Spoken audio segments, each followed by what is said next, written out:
Hi everyone and welcome to Red Orbit webinar on Advanced Tactics of Targeting Users on Digital Channels. My name is Mojca and I'm working in Red Orbit Marketing and I'm excited to moderate this webinar today. In case you have any questions, please use the chat box on your right. We will answer them after the presentation. So today is here with me Chert Podlogar, who is Head of Strategy Department at Red Orbit. And he is very knowledgeable on every aspect of digital marketing and has many experience from the field. But he's also allergic to ketchup. Sorry, Chert. So without further ado, please, Chert, welcome, and the mic is yours. Thank you, Mojca. First of all, let me just say that, being allergic to ketchup is not that bad because I'm also allergic to McDonald's food and that helps me maintain my summer body throughout the year. So it has its benefits. Today I wanted to talk to everybody a little bit about advanced targeting tactics in digital. And it's, throughout my career at Red Orbit, as a strategist, and before that at Studio Moderna and at Redner Space, I've had the opportunity to see a lot of different advertising strategies, a lot of different advertising approaches. And I think that in the last couple of years, the advertising technology and the possibilities that marketing platforms give us have really become very advanced. And I sometimes feel that we're really underutilizing it, which is what I usually realize when we start working with a new niche client or with a new client that tries to go to very big, very broad markets like United States, like UK, or sometimes even the entire European Union. And that's when we have to resort to more creative approaches to targeting. So basically that's what I wanted to talk to everybody about today. Before we get started, just one apology. Of course, one day before the webinar, I caught a cold. So if you'll hear during the webinar presentation, if you'll hear any combination of elephant and trumpet sounds, that's probably me blowing my nose, but we'll try to soldier through. We got this, Chert. I think we can start. Okay, let's jump in.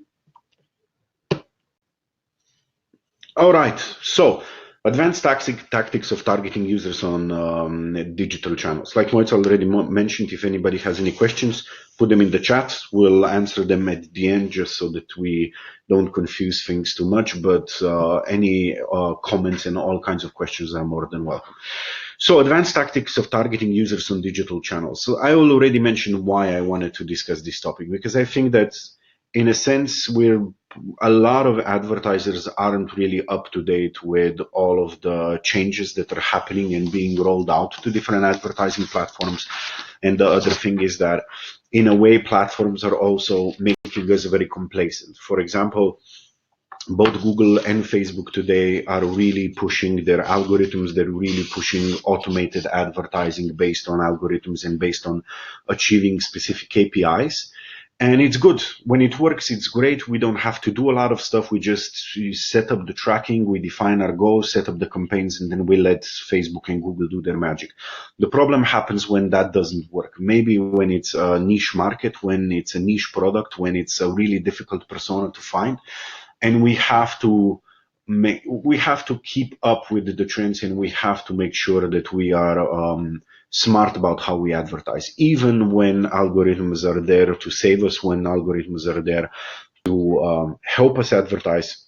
A lot of stuff is still up to the humans behind these platforms and behind these artificial intelligences. So, why do we have to bother with advanced targeting options? Because it would be much easier not to. It would be much easier not to know exactly what you can do on Google, what you can do on Facebook, not understand all different kinds of features like lookalike audiences, customer matches, and what you can and can't retarget and what you can and can't import into Google Analytics. There is a couple of reasons that are probably true for most of the people watching, or at least some of them. One is because most of you don't want to advertise you want to advertise to very specific people. There is not a lot of brands, there is not a lot of markets where a blanket hit everybody with a lot of ad strategy can still work today. It might be something that worked a couple of years ago where there wasn't so much ad saturation, where the costs per clicks weren't as high as they are today. And this keeps getting worse. The competition keeps increasing. There is more and more contenders for the ad space and for the attention of people. So it makes less and less sense to just throw away money by trying to reach everybody, and it makes more and more sense to not just reach the right kind of people, because I think that to a certain extent we're already doing. The problem is that we're not thinking about who we're targeting and how to adapt the message to the people that we're targeting. So that's one of the reasons why it really makes sense to talk about advanced targeting options, on the, let's call it the eve of 2021. The other reason is because the process of buying things is really complicated, and I feel that this is something that we always underestimate. People that might have heard me on some other events are probably rolling their eyes now. He's going to talk about the consumer decision journey again. Yes, I am.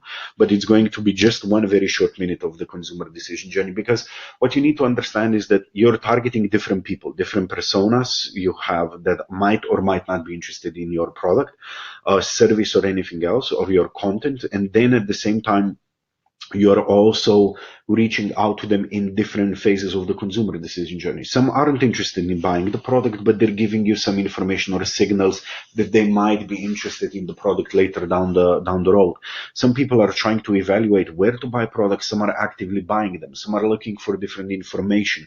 Some are already in the process of waiting for the delivery package to arrive, and some already have the product and they might have some problems. They might be contacting customer support. They're trying to bond with the product.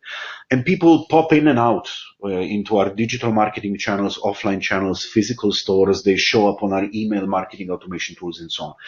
And they give out a lot of different signals that we can use to try and understand what it is that these users need and what they're trying to achieve, and whether or not what they're trying to achieve is something that's interesting to us and something that has some financial significance in most cases. So that's why the consumer decision journey is important, because it's the main driver for the need to target users, to identify and understand different user behavior. And the last reason, which probably we can all agree with, is because none of us have an inexhaustible supply of money. If there is anybody here who can target everybody in the world and has an inexhaustible supply of these 500 euro packages, this is probably not the webinar for you. But for everybody else, unfortunately, the limitations of the marketing budgets that we have are something that we probably face every month, that we face every year. Everything needs to be budgeted, everything needs to be split across different channels, and of course everything needs to have a return on investment. So it's really important to be smart about how we're spending the money. So before we get into the targeting tactics, just a little bit of the, let's call it, theoretical or philosophical fluff, because it's important. There's the one thing that I want to really make clear is the two types of targeting concepts that we have in digital marketing. And one is targeting intent that people show, and one is targeting the persona or the, let's say, broader group of people that somebody belongs to. So the differences are that people, if you target intent, that is focused on users who are trying to achieve a specific action, or they display an intent to do something. It can be to create, purchase, or acquire something. It can be to find information. It can be to learn something, to understand something. But we know what they're trying to do. And we might not know who they are. We don't know if it's a man, if it's a woman, how old they are, which demographics they belong to, in which how wealthy they are, but we know that they're trying to figure out something online, and we can target that. The other type is targeting a persona. So basically what you're targeting is users who fit a certain range of demographic, sociographic, psychographic criteria, or sometimes they display specific behavior. So they're visiting certain websites, they like certain things, they express certain interests, and so on. So the difference between targeting intents and personas is that usually targeting intent is more preferred in digital marketing. Up until recently, Facebook was really good at targeting personas, and Google was really good at targeting intent for one specific reason, and that is because of Google search, because Google had insights into what people were trying to figure out, what people were trying to find, what they search on YouTube, what ads they click, but most importantly, what they type into Google search. So bottom of the funnel, where the money is made, was predominantly in the domain of Google until a couple of years ago, when Facebook also perfected its targeting algorithm. And those are the two broad differences. In essence, if we're talking about targeting personas and targeting intent, let's say if we're targeting a persona, in Google's terms, we're targeting, for example, a gardening enthusiast, as well as Facebook's terms of how they classify people.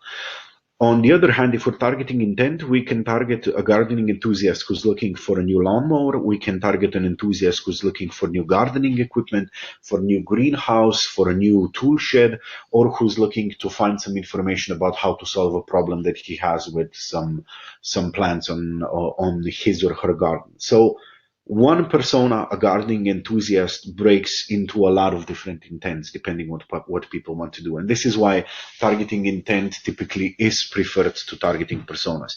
It's more direct, it's more immediate, it's easier to recognize purchase intent of people as compared to the persona. But the point of this isn't that you should target only intent and ignore the personas, because targeting a persona is great for brand awareness, for uplift, for brand recall. It will yield long-term results, because all of these gardening enthusiasts on the right, we want them to know about our brand, because that's going to help our targeting of their intent to buy a lawnmower if they've seen our brand before, if they've had a good experience with our brand in the earlier stages before there was any intent to actually buy a lawnmower, because the old one was still working fine.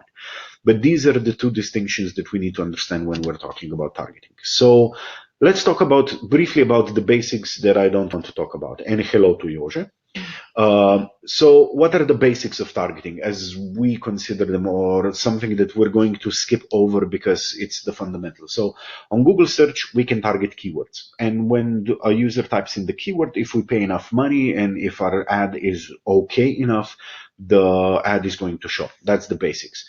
On Google Display Network, we can target in-market interests and affinity audiences. The brief difference between, because this one is important, is what's an in-market interest and what's an affinity audience. Let's say I'm interested in basketball. I'm going to fall into the affinity audience for basketball that Google will classify me into, and then you can target me. But the problem here is that I can have an interest in basketball for two reasons. One, because I play basketball, or probably multiple reasons. One, because I play basketball, and two, because I'm a big fan of Luka Doncic. And then for example, I never watched NBA. I don't do sports in general, let alone basketball, but I've been Googling what a triple-double is, because everybody's saying how Luka is amazing and how he broke some records in relation to triple-double. So to Google, this is a signal of somebody who's interested in basketball, but he doesn't know, is this somebody who watches NBA? Is this somebody who is a hobby player, who's a semi-professional player, and so on? And then the in-market interest, on the other hand, triggers when I display an intent to buy something. So if I start Googling price of basketball sneakers, that means that Google now considers me an in-market interest for basketball. So I'm no longer just interested. Now I'm looking to buy a product. So this is, again, a separate targeting that you can use. And there's a bunch of these kind of in-market interests and affinity audiences that you can target. But again, these are the basics. Facebook, we can target demographic data, men, women, age, parents, children, how old, and so on. We can target interests, interested in yoga, in sports, in nature, and we can target certain aspects of the behavior. So certain life events, recently broken up, about to get married, engaged, likes to do sports, and so on, and somebody who has recently traveled to a specific country, and so on. And then remarketing, the basis of remarketing is all website visitors. What does that mean? Whenever somebody comes to our website, we show them ads after they leave the website. We follow them around on Facebook, we follow them around on different blogs and different pages where Google has permission and the ability to advertise, and so on. But this is blanket remarketing. So we don't think about who the person is. We don't think about what they were doing. Just by the fact that they came to our website, we want to make sure that they don't forget our brand. So these are the basics of targeting. And this is just something that we want to skip through And now we get to the parts that we really want to discuss. The three key principles I want you to think about as you're listening to the examples and as you're listening to the tactics. Targeting is a digital marketing's fundamental cornerstone. What does that mean? In my opinion, understanding of targeting in digital marketing should not be limited to channel specialists. And I think that's one of the problems why we're not really thinking about the targeting options on digital channels in a strategic way, because people making strategic decisions typically let channel specialists handle this part. So it's impossible to plan budget splits, in my opinion. It's impossible to think about what you can get out of digital marketing and where to invest in digital marketing if you don't at least know what you can do. You don't have to understand how it's done technically. You don't have to actually know how to use Google AdWords platform, but you need to understand the options that you have within Google, within Facebook, within LinkedIn and other advertising platforms if you want to do strategies, if you're a marketing manager, because it's the fundamental cornerstone. It's going to define what you do and how you think about digital. So that's one principle. The second principle is don't take my word for it, test it yourself. What I always tell people when I'm explaining to them things about hello to Nick and hello to Domen as well. What I always explain to people that listen to me is what I'm saying might be true or it might be completely wrong. It depends on the case. It depends on the market. It depends on the channel, on the product you're trying to sell, on the brand, on so many different factors that you really shouldn't take anything I say for granted. It's based on experience. It's based on cases that we've been doing here at Red Orbit for a very long time. Some were successful, some were not successful, but the only way for you to know if what we'll be discussing works for your brand is to test it yourself or to have a case that's very similar in context and in content to what you were doing. The last one, be creative in how you use digital advertising platforms. One thing that always pains me is that creativity is always somehow limited to design and copywriting. We'll make creative websites. We'll make creative banners, billboards, videos. We'll make creative copy, blogs, books, and so on, but we'll never be creative when it comes to the technical stuff. We'll never be creative with how we create a targeting for a custom affinity on Google Display Network. We'll never be creative about how we segment our database and how we connect and import that data from the CRM or from the database to Google Analytics, and then how we go about advertising to those people. And that's a very important aspect of creativity. The problem is that it only comes when you understand what kind of targeting options you have. And that's the major reason why I was really excited to talk to you guys about the content of today's webinar. So let's get into different tactics. First, we'll start with different ways to remarket people. These are conceptual things. Most of them, if not all of them, were tested by Red Orbit, not by me necessarily. But I have had the privilege of working with people that thought of it, that helped me get all the insights and information so that I included it into some of the strategies or some of the tests that we were running. And sometimes clients were also very smart and thought of some of these things themselves, tested them out, shared the knowledge and the ideas and so on. So the first thing is remarketing. So how can we take remarketing to the next step from somebody came to our website, let's pepper them with ads and let's show them the ads everywhere they go, Facebook, Instagram, Google Display Network, and so on. Can we be more specific when it comes to remarketing?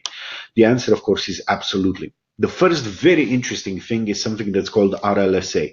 That's remarketing list for search ads. So what in essence it does, and what we'll see in the slides with the tactics is, so it's easier to understand, is whatever box is grayed out, that's the channel where this kind of tactic is available. Whatever is white, this tactic is not available there. So you can't do it on, so for example, remarketing is for search ads. You can't do on LinkedIn, Facebook, YouTube, Gmail, sponsored promotion in Google Display Network, but you can do it on Google Search.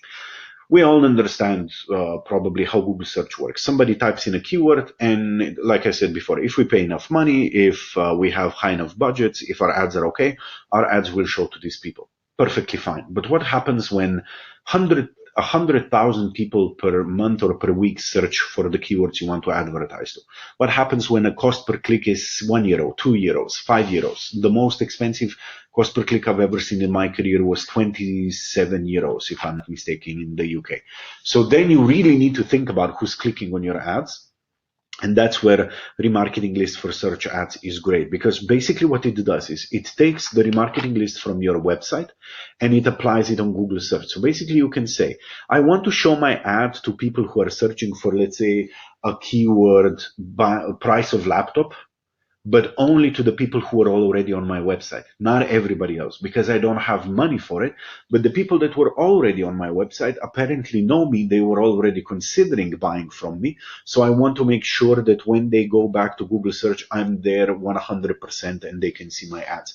You can even be more specific. You can say, I only want to show ads to people who type in price of laptop if they were already on my website in the last 30 days, and if they were browsing laptops that we have on sale, for example. So this is something that can help you when you're operating on large markets. This is something that can help you when you have a lot of competition, when you can't cover the daily budget required to pay for all of the clicks, and when you're trying to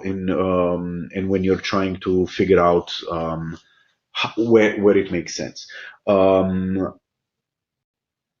What is low volume in this case? Maybe because it's related. One of the questions we have from Sanela is, what is the low volume in this case? So we usually, when we use remarketing list for search ads, it's to limit search volumes of 10,000 plus searches down to, let's say, a couple of hundred, or let's say 1,000 at most. And in some cases, what we also do is, let's say we're in Italy and we're trying to advertise a hotel in Italy. So anybody who searches for a spa hotel or a spa vacation would in theory see our ads, but that's 10 to 15,000 searches per month, so it's too expensive and it's too much. So we separate advertising. Anybody who was already interested in our website and in our offer is going to see a separate campaign with separate modified ads, and then whatever budget we have left after that, we're going to use for everybody else. Because naturally, on Google search, you don't just want to turn around existing users who are already on your website,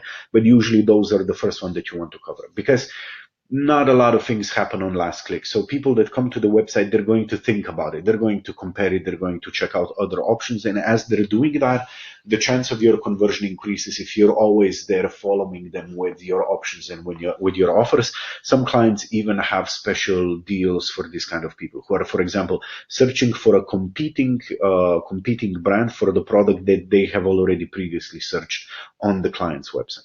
So that's remarketing list for search ads. It's relatively easy to implement. You need to have Google Analytics. You need to have the AdWords tag on your website. You need to create the remarketing list that you want. It can be all website visitors. It can be people that were on the website in the last 2 weeks. It can be people who saw specific products, specific categories. And keep in mind that, if you have a website with 500 visitors per month, this is probably not going to generate a lot of impression. There will be no harm done except the time that you need to set it up, but it might not spend any money. So make sure that remarketing list for search ads is never the only campaign that you're running, just in case. So when not to use it, when you have low volumes of website traffic, as this will result in very small number of ad impressions. Sometimes, if you have very low budgets, maybe that makes sense as well. But then you need to make sure that you are driving traffic to your website, because otherwise this list is going to empty itself out quite quickly. So that's remarketing list for search ads. Dynamic remarketing for e-commerce. This is probably something that these days can't really be called advanced anymore. In principle, it's quite simple. In implementation, it requires some technical understanding. So this can be done without a developer. I've been around digital marketing for a very long time. If somebody told me they're going to pay me €1 million to set up dynamic remarketing on an e-commerce web shop, I would unfortunately not get that €1 million of money. When can you use it? This is a staple of advertising, like it says. So all e-commerce websites with large number of SKUs, we're talking about, let's say, 50 plus, but typically it's used by e-commerce websites that have 1,000 plus, 10,000 plus products. What it does in essence is it tracks users and it tracks which products they view, and then those specific products automatically follow them around on Facebook and on Google. This is available on Facebook and it's available on Google's display network, and it needs to be done separately, but from the technical perspective, it's quite similar in how it's being set up. And then everything runs automatically. You just need to make sure it has the budget, and then the algorithm is going to decide which product it should show me.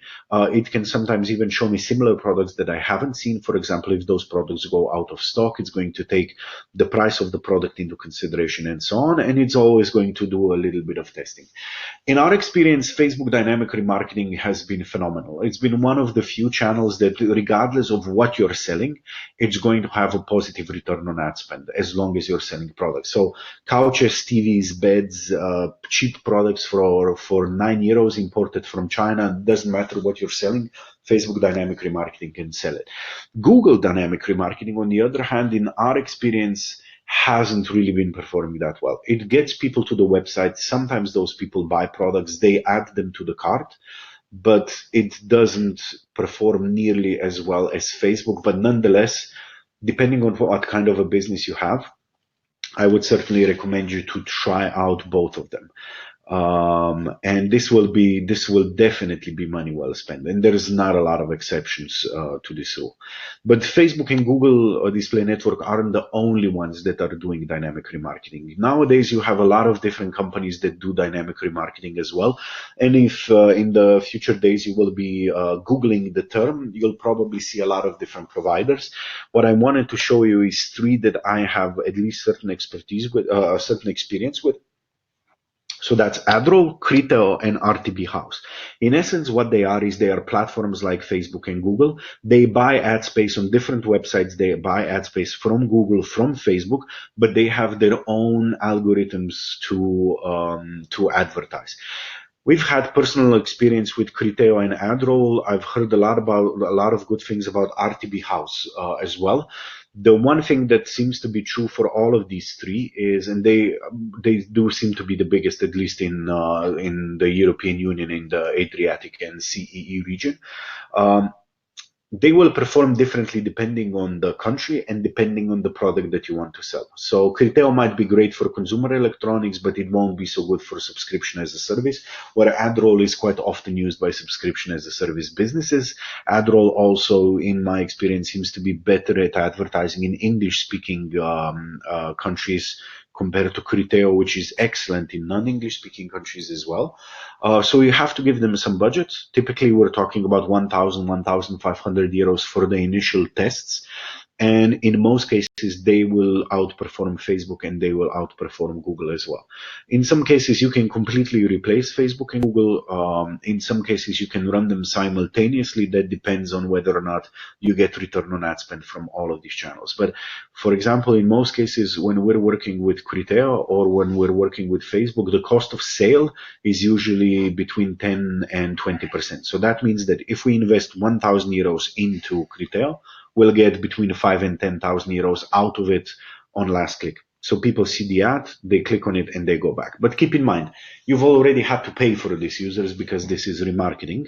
It's just very, very efficient remarketing for e-commerce websites. Next tactic, remarketing to users in your CRM database. This is a very interesting one. This is a slightly complicated one because you need one of the two things. You either need a Google Analytics and CRM integration. So whatever you know about your customers from your CRM database, you need to import into Google Analytics for this to work. Or the other alternative is to use Customer Match. We'll talk more about Customer Match later on, but in essence, what it means is that you take a list of emails from your customers and you import them into either Facebook, LinkedIn, or into Google, and then you can advertise to these people. And this opens up a lot of different avenues, but you need to be smart about segmenting your database. Let's say you're an e-commerce with 20,000 existing customers. You can check out which 5,000, let's say, did not make any purchases in the last year on your website. We can call them lost customers, but clearly they were your customer in the past, so maybe it makes sense to reactivate them. You can import their emails into the advertising platforms, and you can create a campaign that only they will see. or you can upload and integrate that data into Google Analytics, and then Google Analytics will be able to drive at least Google's part of advertising and show ads to these specific people. One thing to keep in mind is we usually recommend to have at least 1,000 emails in the database imported, because otherwise it's going to be too small. Not enough impressions, not enough conversions, not worth the effort. And typically what you have to understand is that this will not, when you import your database, you will not get a 100% match. In our experiences, usually between 40 and 70% of people are matched. Everybody else either can't be found, or they have very strict privacy settings on LinkedIn, Facebook, or on Google, and that's the reason why you can't advertise to them. The other thing that's important here is you need to be GDPR compliant. Otherwise, the advertising platforms won't be accepting your emails anymore if you're an entity located in the European Union. And in general, us Europeans believe it's a good practice and a nice and fair thing to have GDPR compliant email database. So this kind of tactics make getting that GDPR consent really important, because I've seen clients that had 250,000 to 500,000 to 1 million emails in their databases, and GDPR wiped it out down to 250 emails. And this kind of tactics became completely useless because we couldn't really show any ads because we didn't have any permissions. And that kind of companies were working really, really hard to offer people freebies, to offer people downloadable content, to offer people special deals, so they got the full GDPR compliance from those people, so this kind of strategies could be restarted. If you want to advertise to people with some follow-up activities, let's say somebody buys a TV from you and then you want to upsell them a PlayStation, but this is more maybe a personal example. Maybe you're selling a lot of things for home renovation, and you figure out that somebody who's bought 3 or 4 products from different categories is currently in the phase of renovating their home. You can create a separate segment out of those people, and you can advertise to them with specific deals, with specific offers, or specific communication that's tailored to what you think their intent right now is. And their intent is to renovate their house and to buy all of the products that they need and all of the services. So this can be a really, really efficient thing. It's great for upselling. It's great for upselling to existing customers. One clear-cut example that's being used across Europe is telco companies. So telecommunications providers, Netflix, for example, as well, is using this kind of advertising to make sure that you continue watching the shows, to maybe upsell you on a bigger package. Telcos are, for example, checking who in their database has internet and television packages, but doesn't use, for example, some of the pay-to-play features like time shift, like extra movies, like extra channels and stuff like that, and they try to upsell it to them. So if you have a big CRM database, and if it's a useful CRM database, this can be invaluable, and it can really get you return on ad spend. Remarketing to users based on their on-site behavior, this is a very straightforward one. I just want to make sure that you understand that remarketing should be broken up into smaller pieces. All website visitors is great, but there is so many differences between different people and what they do on your website and what kind of categories they watch, what kind of content, what kind of products they do. So people that were already adding products to cart, people that were already looking at your location, at your contact forms, that were looking at case studies, if you're more into the service business, these are people that should see different ads to somebody who came to the homepage, spent 1 minute there, and then left immediately, because his intent is very different, and he probably needs different kind of information as well. And this kind of remarketing can be done on Google Display Network. It can be done on YouTube since recently, which is cool. So you can show a YouTube video ad to somebody based on what he was doing on your website. It can be done on Facebook, and it can be done on LinkedIn as well. Custom intent. Custom intent is something that's, well, now it's not really new. It's been part of Google's advertising platform for about a year now, but it really changed how we perceive Google. Because in the beginning, I said that Google is really dominant in understanding people's intent, but that was always true only for Google search. It was never true for display. It was never true for YouTube. But because of the custom intent, it's become true for them as well. What is custom intent? So custom intent is something that you can, it's basically a targeting audience. So a group of people that you want to advertise to, that can be based on a couple of different things. So this first custom intent is for YouTube and GSP. GSP is Gmail sponsored promotion, by the way, if somebody doesn't know. So those are the ads that you see in your Gmail clients if you're not using ad blockers. By the way, while you're listening, if we have any ad blocker users here, can you type it into the chat? I'm really interested to see. So custom intent for YouTube and GSP, how it works? It works so that you define which keywords your ideal customers type into Google search, and then they will see ads on YouTube and Gmail sponsored promotion. And this is something that all of us advertisers were super hyped about. Because before you could show your YouTube ads to gardening enthusiasts or to people who watch certain types of YouTube videos. But that was so broad that if you were doing a big country, not Slovenia, it was impossible to finance it because it was simply too broad. Now you can, for example, check who's looking for prices of new lawnmowers and you show him specific ads. You can check out people who are searching for, let's say, cost of renovation of a bathroom, and you can show them specific video ads. So basically, how we have two ad blocker users already. Bad people. So basically, you can be really specific with channels that up until now were considered as awareness channels. You can just target very broad groups of people, but not people who search for specific keywords. So this really changed the advertising setup. If you're not using it yet, if you're not familiar with it, this is definitely something to read up on. You also have custom intent for Google Display Network. The difference is that you can't use what people type into Google search. It's based on two things. One is website keywords. What does that mean? So you can define a custom intent for Google Display Network as people who are interested in keyword laptop.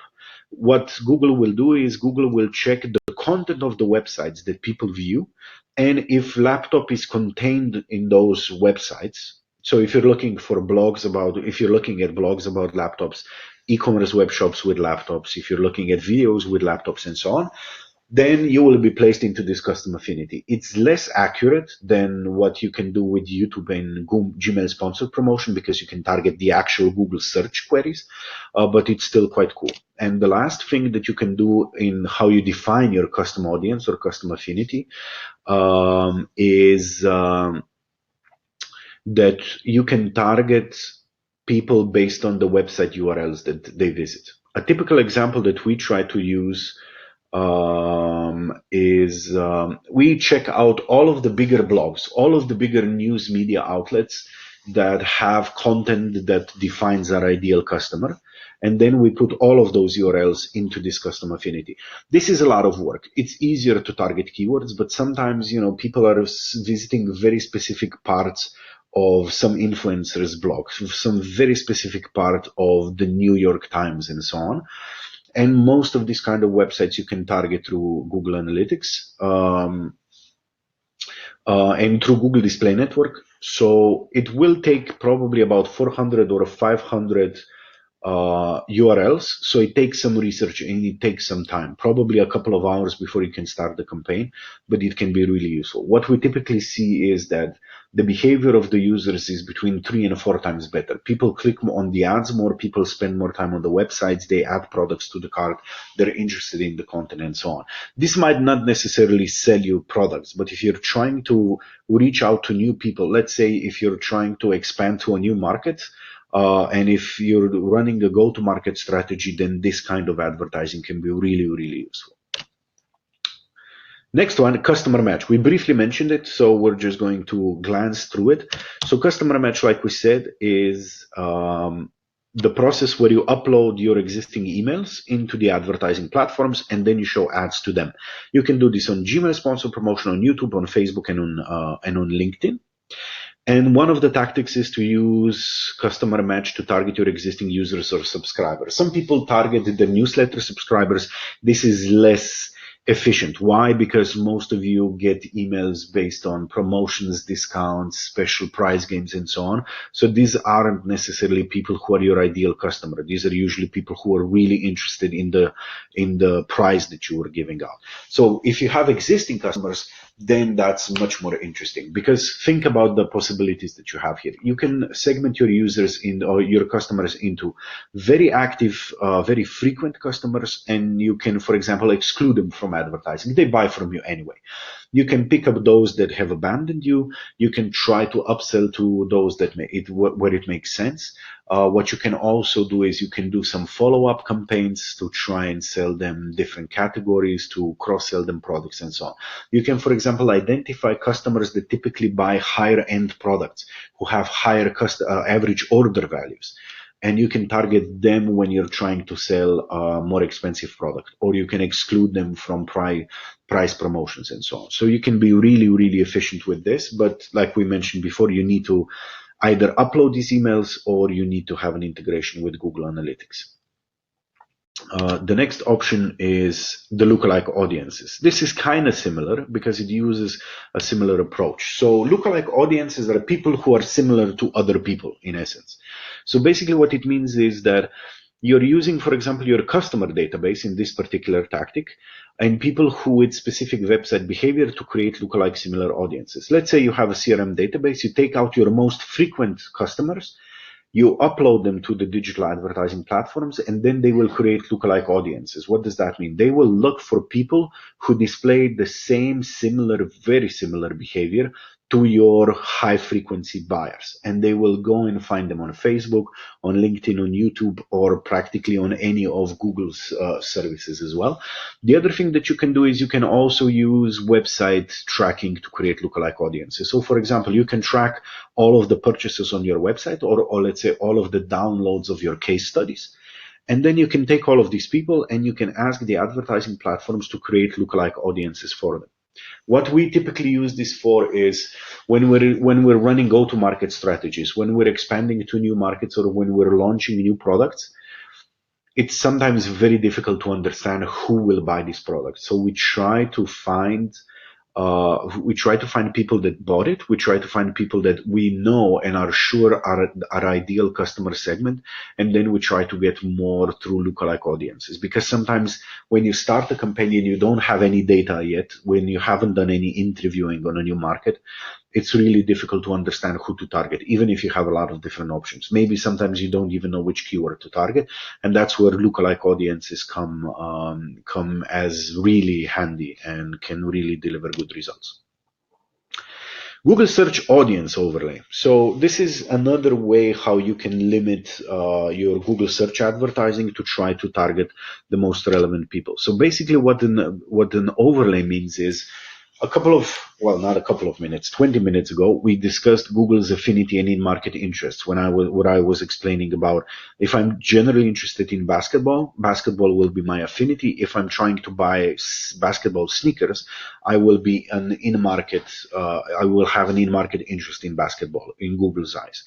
What you can do is you can take your Google search keywords and you can tell Google, I want to show ads to people who are searching these keywords and at the same time also have an affinity for basketball or have an in-market interest in basketball or in basketball sneakers. So basically, again, you can limit if you're using more generic keywords like sports gear, for example, but you're only selling basketball gear. Then, for example, you can tell Google, show my ad to people who are Googling for sport gear, but only to people who are currently in market interested in buying basketball equipment or basketball gear, or in general are interested in basketball. So again, you can narrow down your advertising, you can focus down your budget, and in theory on generic keywords you should have better results. What we see is that keywords that we would otherwise consider too broad, we don't want to advertise on this because only 10% of people who are searching for sports gear are planning to buy the products that our client sells, for example. In those cases, in-market interest audience overlay can be really, really useful as well. And it's basically ready. There is no research. There is nothing that you need to do. All of these in-market interests and affinities are all already preloaded in your Google advertising accounts. Google already collects all of these data, so it's not really an issue. AdWords live events targeting. This is interesting as well, and we've seen this work for specific brands quite well. So basically, what you can do in AdWords on Gmail sponsor promotion and on YouTube is you can target people with important live events. Google tracks what people do, except if you're using ad blockers and if you're denying Google access to the data. So Google is very good in understanding something. So Google knows pretty well. When you break up with somebody, when you marry somebody, when you engage somebody, when you're going to have a baby, when you're moving and when you're building a new house, when you're renovating something, and so on. So if your product fits people in those specific times of their life or when those events are happening to them, this kind of advertising can be great. We've been using it a lot for people who are renovating or moving or buying a new home, and we've been using it a lot to target people in with life events related to family, like birth or marriage and stuff like that, and it's been working really well. So this is something that you should consider as well. And again, you don't need any CRMs. This is already preloaded in Google's advertising platform.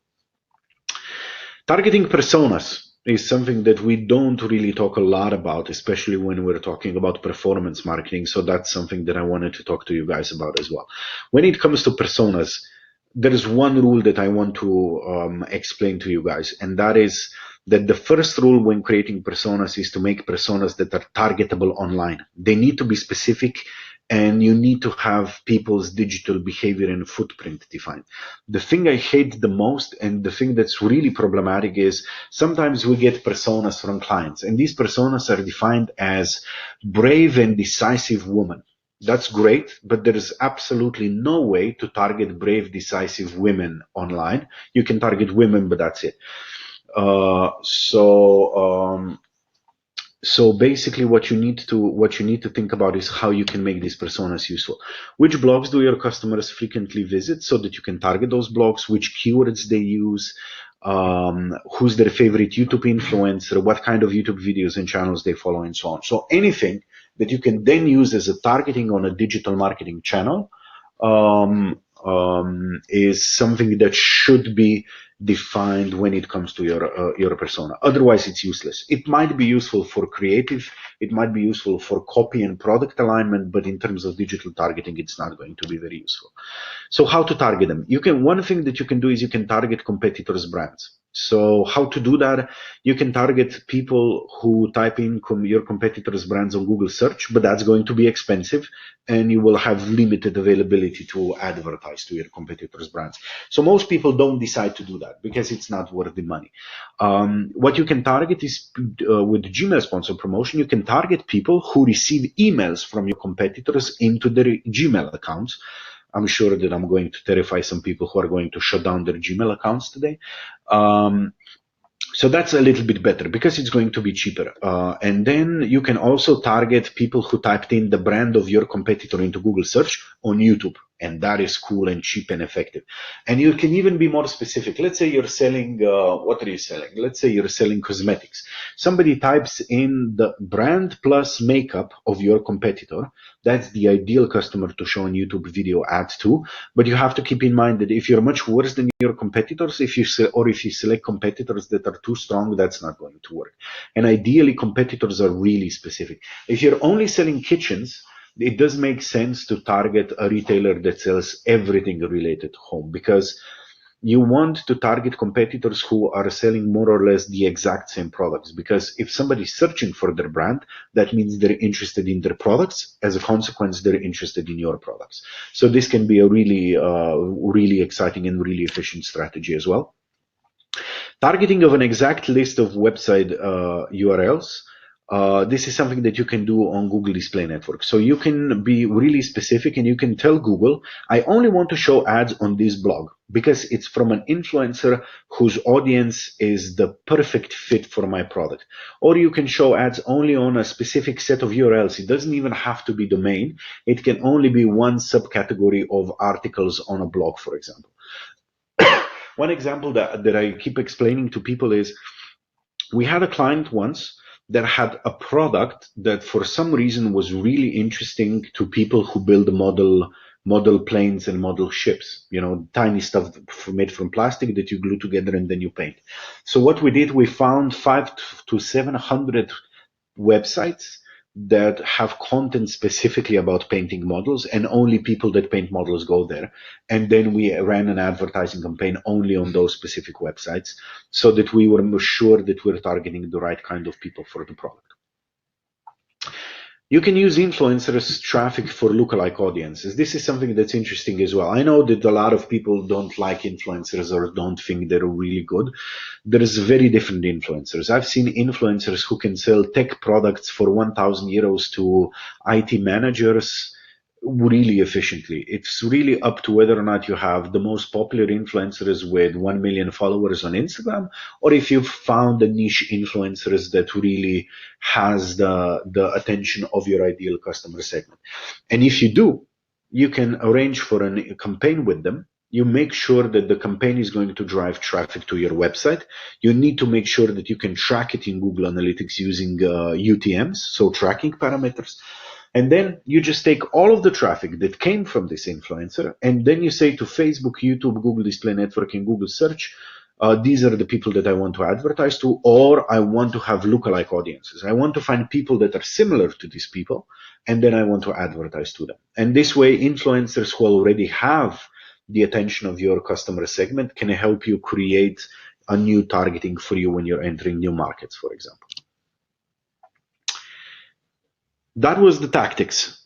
At the end, what I want to say to you guys is, before we get to the question part, is that it's time to start planning. It's time to pick the tactics that utilize your existing resources the best. If you're CRM heavy, if you have databases, if you have good GDPR coverage, think about it. If you're a big e-commerce and you're not using dynamic remarketing yet, think about that. If you're a B2B company that has very specific target groups of people, I would strongly suggest you look at some of the things that we discussed in terms of how you can target very specific people and their intent. It's really up to you to try and test these things out, but I'm sure that unless you're really, really specific and niche, at least some of these tactics should be working out for you. And keep in mind that now digital advertising takes some planning. It's the same for us. When we started an advertising project 3 years ago, we did a little bit of keyword research. We selected the affinities and in-market interests, and that was it. We were ready to run a campaign. Now we spend 3, 4, 5 days, or maybe even more, planning out, looking at competition, understanding personas, checking out websites, defining URLs, defining keywords, overlays, and stuff like that, so that we are actually ready for advertising. So it's a bit more complicated, but without any sweat, there is usually not a lot of rewards either. So that's it from my side. So great, Gert. Thank you very much. It was awesome. For everybody who are listening, please type your questions if you have, or if you're shy, you can also use private chat. Meanwhile, Gert, tell me, how can you reduce overlap if you use more audiences? Yeah, I mean, once you start using this kind of audiences, the one thing that you need to take into consideration is that you don't want to have overlapping campaigns. So it's important to exclude. If you have one audience or one targeting on Facebook, on Google, or on LinkedIn, you want to exclude it from another one, because a lot of people will be overlapping. Let's say you're targeting gardening enthusiasts in one campaign and you're targeting basketball enthusiasts in another. There is certainly an overlap of gardening enthusiasts who also like basketball. So to make sure that you're not overlapping them, you're not showing them ads twice, you're not increasing your ad frequency, it's always a good idea to exclude each campaign or each audience from another one. So the setup becomes a bit more complicated, but like I said, rewards are definitely worth the investment. Perfect. So what about cost of advertising? We know everything is more and more expensive. How can we avoid the rising cost of advertising, particularly, let's say, for Google Ads? Okay, so first thing, I need to be honest with you. There is no way to compensate for the increase in advertising, at least not fully. My clients probably hate my quarterly strategic meetings. My clients hate the most because I'm always begging for more budget. Most of the clients have been increasing the budgets. Most of the companies in general have been increasing the budget for the past 3 years. So I think that planning to stick with the budget you had 4 years ago and just kind of optimize the advertising, I don't think that's going to work too well. But what you can do is you can narrow down the audiences. You can try to overlay audiences to expensive keywords. You can try to find your ideal customer segment. So doing less advertising in terms of broadness, but doing more advertising to very specific people. Because the difference is also there's a lot of waste of advertising. Let's say a lot of people, either they pay cost per click or they pay cost per impression. The problem is that if you're too broad, you're going to show one ad per month to a person. And that will have no impact in terms of generating sales on traffic to the website. Once you narrow down your audience, you're probably going to get more out of your advertising money as well, because you will show more ads to people that will be more top of mind, more traffic, more intent to buy. So typically focused budgets tend to be more effective. So reaching more niche people, you say? Yeah. Great. And what about how hard is it to integrate a CRM database with Google Analytics? Can it be integrated with Facebook Ads Manager as well? So it's it's not that easy, but it's not that complicated. But like I said before, there are some things where you need developers. Otherwise, it's not going to work. But if you have a CRM and if you have some developers who are willing to do it, there's usually two ways how to do it. One is through Excel or CSV or XML files, where the CRM is offloading all the data to an external link where Google Analytics can access it. The other option is to use APIs. In both cases, you'll need a little bit of developers, but we're not talking about 50,000 euros and 1 year of integration to actually do it. And if you want to first see if it's worth integrating, maybe customer match is the better option, because you just need the emails. You do all of the segmentation and all of the fiddling with the data in the CRM, and then you just upload different segments of people into Google or Facebook. Mm-hmm. Run advertising, test it, and if you see that the response is good, if you see that it makes sense, then you can do an integration, because integration is always going to be faster, easier. There is no uploading, no segmentation, and you can use some extra features like build remarketing lists based on what kind of data people have in the CRM and so on. So it can be more efficient, but there is an easy way to test it with the customer match feature. So test. Always. Great. And let's say I have a great results without any targeting. All I use is just Facebook. And why should I bother with all these tactics you were talking about? Isn't it better to just leave the algorithms to do their job and trust that everything will be fine and perfect? Look, if you're selling enough products for not a lot of money at the moment and you're happy with it and you're fairly certain that this is going to continue for as long as you need it to, then probably there is no point in wasting time with this kind of strategies. But I've been talking to a lot of, I call these kind of companies last click wonders. So there's companies that sell really, either they sell cheap product or they sell emotional products. Usually it's a combination of both.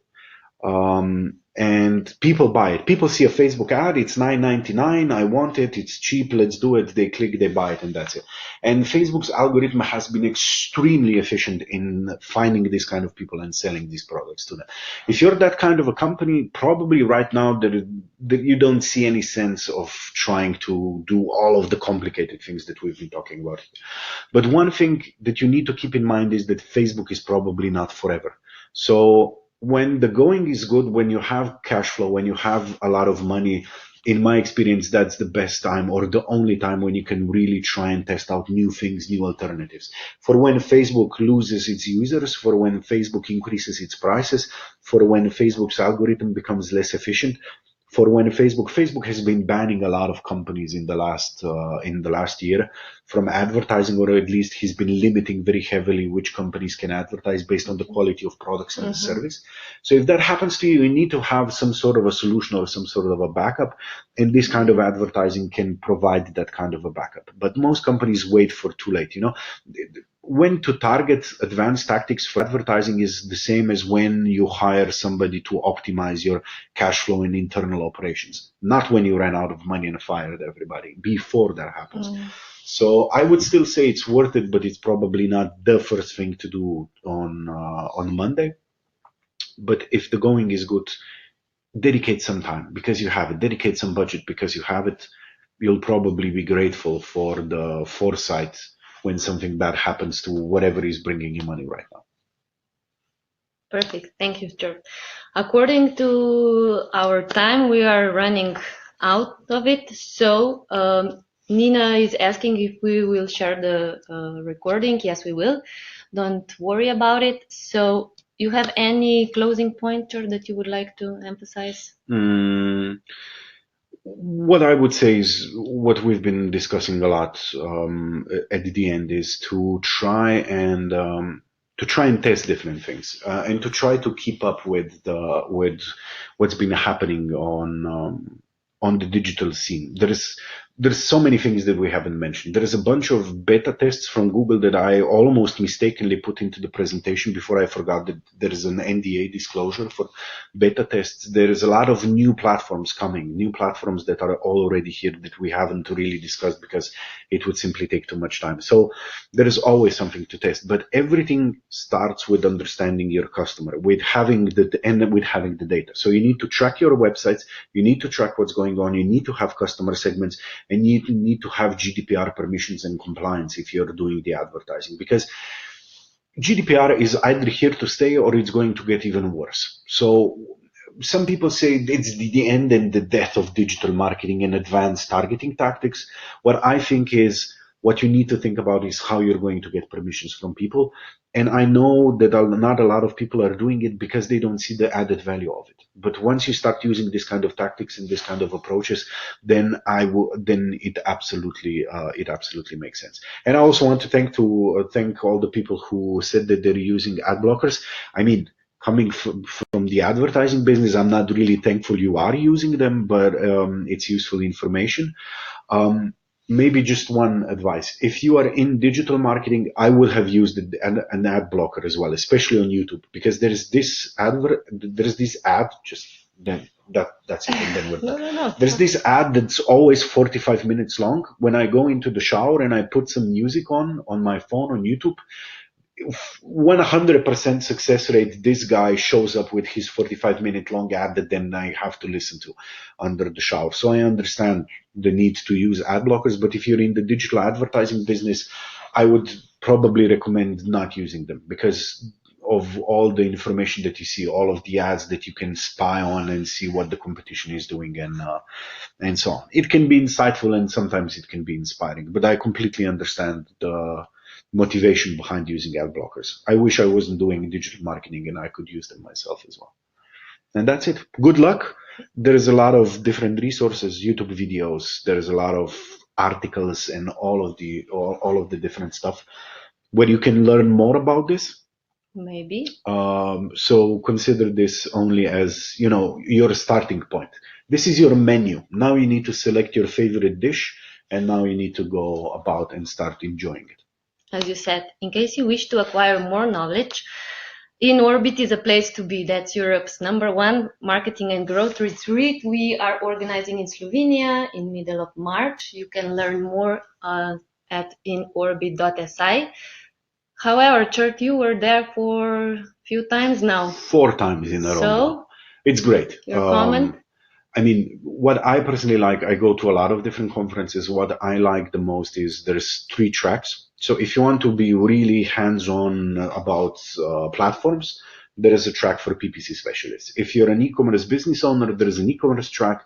If you're a strategist like me, or if you're a marketing manager, so you don't just want to talk about all the technical stuff that we don't really understand, then there is a strategy track where you get more of a kind of a top level information. And the best thing, if you go to InOrbit, talk to the speakers. There's 50 plus speakers with excellent use cases, with a lot of different knowledge. And I would strongly suggest you approach them. I spend half of In Orbit talking to speakers and getting a lot of different insights that you couldn't otherwise get, except by, some small, tiny bits of knowledge that they post in their blogs and articles, and that's online, it. yes. So definitely worth it. You have to be present. So thank you, Church, for your awesome presentation. It was great. I hope everybody enjoyed today's webinar. Thank you so much for joining us, and take care. Bye.